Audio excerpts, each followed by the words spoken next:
Dans une vidéo précédente, on a vu comment représenter graphiquement une variable quantitative discrète avec les fréquences cumulées, croissantes ou décroissantes.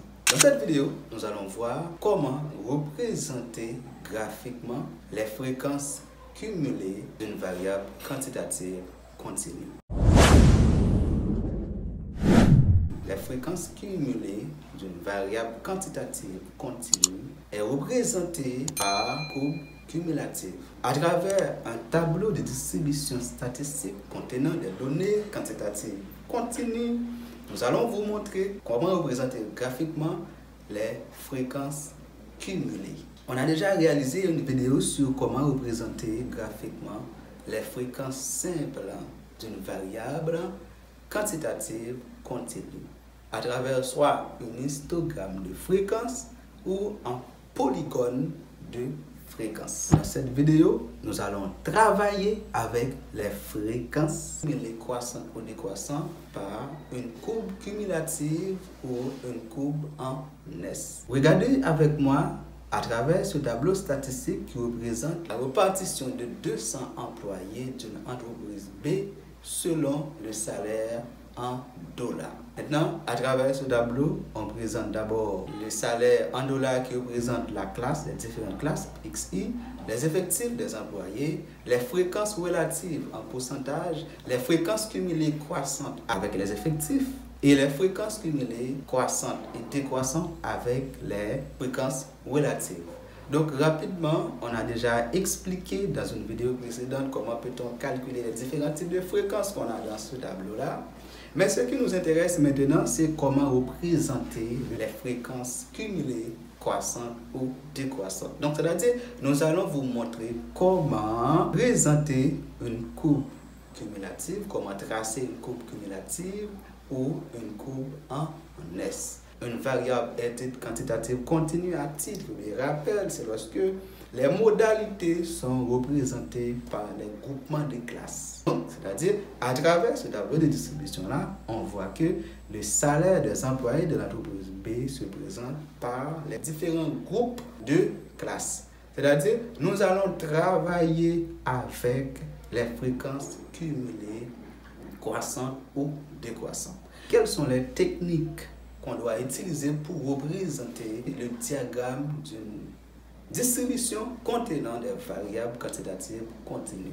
D'abord, on porte en abscisse les différentes classes, les différentes valeurs de la modalité, comme les modalités représentent par les classes. Et en a donné, on porte les fréquences cumulées, soit les fréquences cumulées croissantes ou les fréquences cumulées décroissantes. Maintenant, nous allons utiliser la borne supérieure et la borne inférieure des différentes classes en abscisse pour représenter la courbe en S ou encore la courbe cumulative. Maintenant, nous allons travailler ici avec ces deux colonnes du tableau. La première colonne du tableau et quatrième colonne du tableau pour représenter graphiquement la courbe cumulative avec les fréquences cumulées croissantes.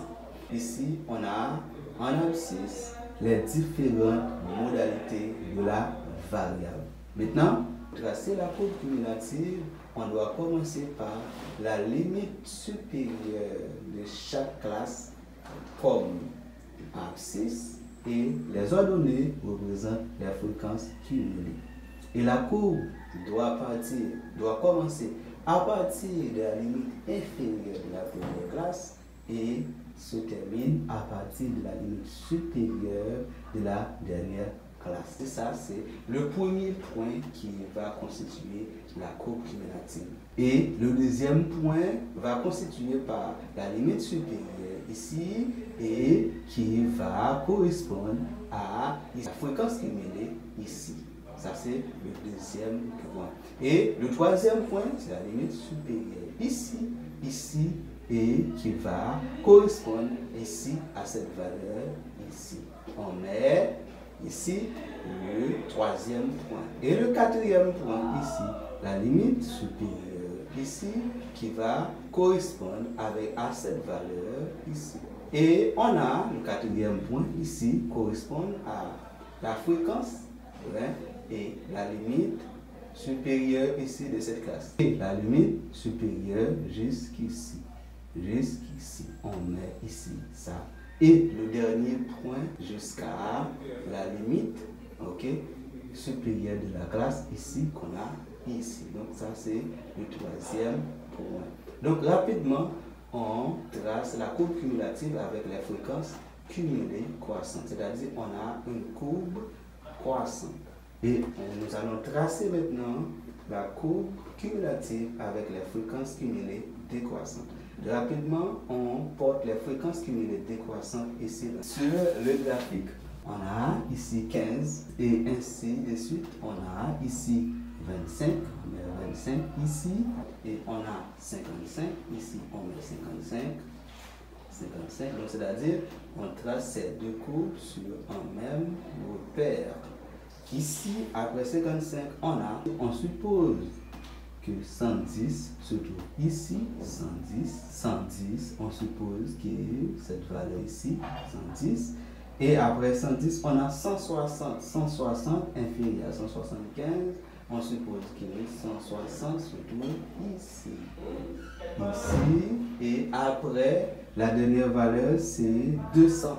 Et la valeur de 200 est ici. Maintenant, à travers cette valeur-là, nous allons tracer la courbe cumulative. La courbe cumulative, ici, on marque le premier point. Et le deuxième point pour tracer cette courbe en S. Et 400, on part de là. Ok. Ainsi de suite, on part de 50 à 160 ici. Et le deuxième point. Ok. Deuxième point, troisième point, quatrième point ici 55 et on continue cinquième point 25 ici, on part ici, ok, et le dernier point qui est ici 15 se trouve ici. Et donc on trace. Donc là on représente ici la courbe cumulative décroissante. Maintenant la rencontre de deux courbes cumulative, c'est-à-dire la courbe cumulative croissante et décroissante, ici, ça représente l'abscisse de ce point-là représente cette partie qui divise cette distribution en deux parties. Donc, c'est ce qu'on va voir dans les points précédents, la notion de médiane. Donc, c'est-à-dire l'abscisse de ce point-là constitue la médiane de cette distribution.